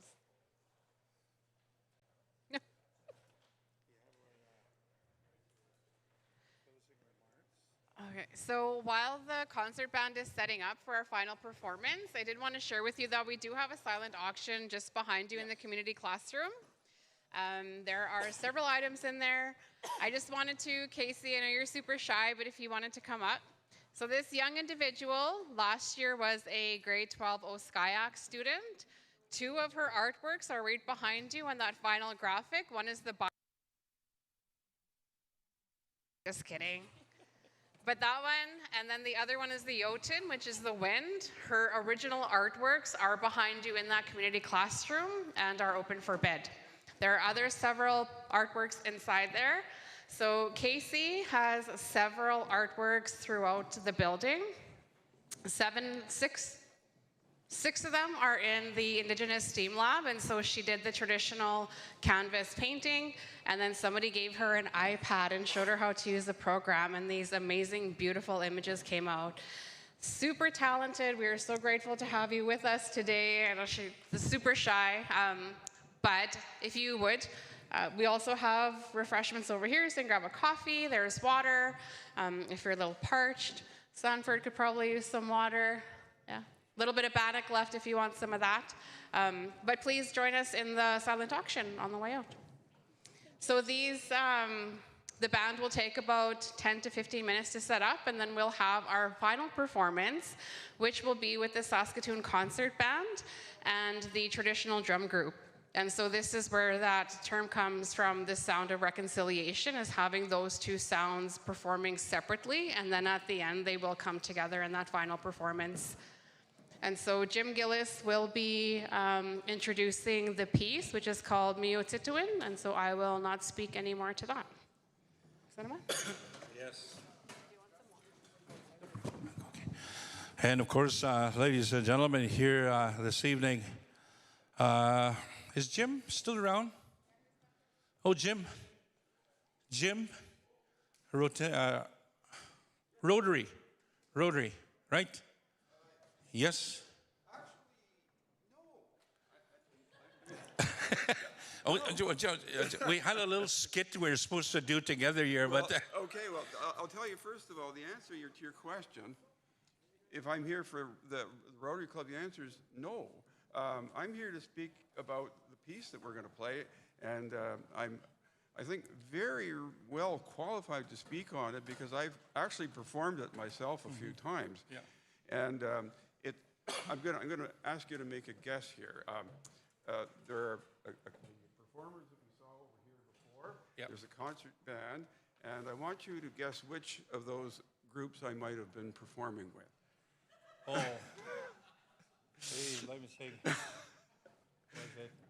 Was it Led Zeppelin? Hey. Oh, it was Creedence Clearwater Revival. There you go. That was my next guess. Yeah. No, actually, I'm a member of the Saskatoon Concert Band, although I'm, as you can see, not playing tonight. But I do have a bit to say about this piece. It's important to talk about it a bit because I've had the privilege of playing it myself before as a member of the band, not as a member of the drummers. And just to tell you a little bit about the piece, as Ashley told us, this is what the sound of reconciliation is really all about. This piece was written, I have a few notes here because I don't remember everything about it. It was written back in 2012 by a well-known Saskatoon musician, former head of the music department. His name was David Kaplan. Some of you might remember David. And David was, actually, I wasn't telling you quite the truth because there is a Rotary connection to this. He was a member of our Rotary Club for many years. So I was telling you a partial truth there when I said it wasn't about Rotary. But David wrote a piece called Meo Chitawin, which really means living in harmony and working together. And it's a story, and it's a story about it's really about the European settlement coming to Saskatchewan and how it happened to do that. It comes in stages, and I just have to follow my notes here to remind me. There's 3 parts to it. It begins with a hunting song, which is an Indigenous tune. It's played by the band, and it's full of rumbling drums and all that sort of thing. The part 2 is called the Trading Post, and it has indigenous names for all these movements. And in the Trading Post time, groups of different settlers came in. There was the French, the English, and you'll hear music that David wrote, sort of bringing to mind those different countries and their people. There's a church hymn, and we hear, after that, we hear the Ukrainian people coming in. Then we hear kind of a hoedown as everybody gets together. But the important thing to say at this point is that throughout all of this, we have Indigenous players playing as well. They will be spotlighted from time to time, and we will hear their music along with or beside the other music. And it all winds to a wonderful end, and it sort of closes the way it starts. It closes off with some Indigenous drumming that just takes us sort of out into the cosmos, I guess you might say. And so what this really is, as Ashley has suggested, is the sound of reconciliation, because we're able to hear music from different cultures coming together as one, making, I guess, the sum greater than the parts, as they say. So that's what we hope that you will go home feeling and hearing, is music, the universal language, bringing about reconciliation.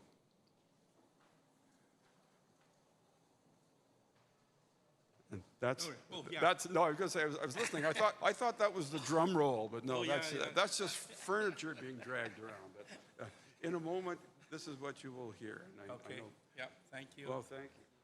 Let's give my good friend a big round of applause, ladies and gentlemen. Mr. Jim Gillis here. Yeah, man, that is so awesome indeed. Brought it all together. Community Foundation Fund presentation. Who's doing that one? No? $20,000 check, ladies and gentlemen. Who's got the money? We'll send it on e-transfer. Hey. We're technology now today, right? Boy, I tell you, we do a lot of technical stuff. You know, usually I don't leave home without my phone. Ladies and gentlemen, here it is right here. Bring it on forward. Bring it. Yes. Bring it. The band is ready over here, man. Led Zeppelin is, oh no, that's Alan Bonace. Oh. Yeah. Well, you want to do this after, or you want to do it now? Let's do this right now. And of course, ladies and gentlemen, Community Foundation Fund, and this is a $20,000 check presentation, ladies and gentlemen. I believe Diane Boyko was supposed to be here, but yes, he's not. Oh, Francois is here. All right. Francois will do this. Ladies and gentlemen, 20 grand right here, just like that. Yes. Man, that's so awesome indeed.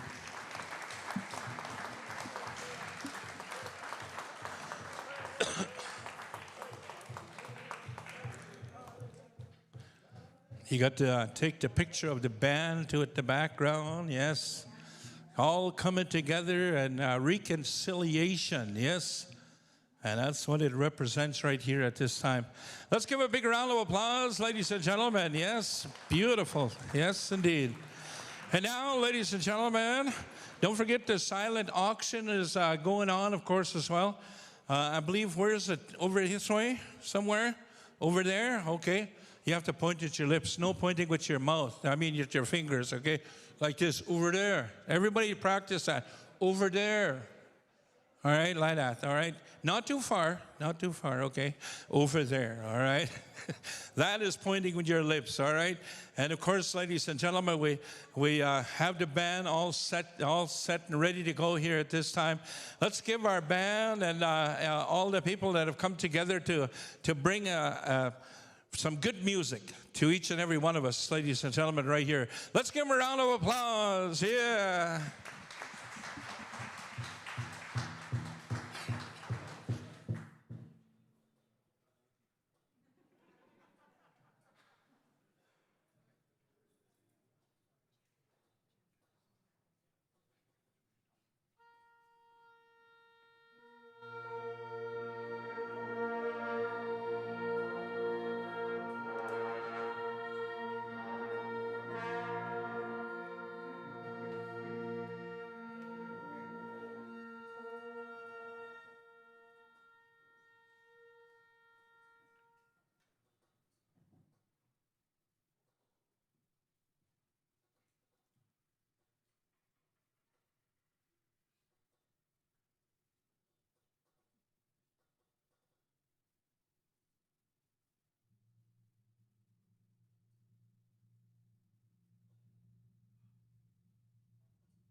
Take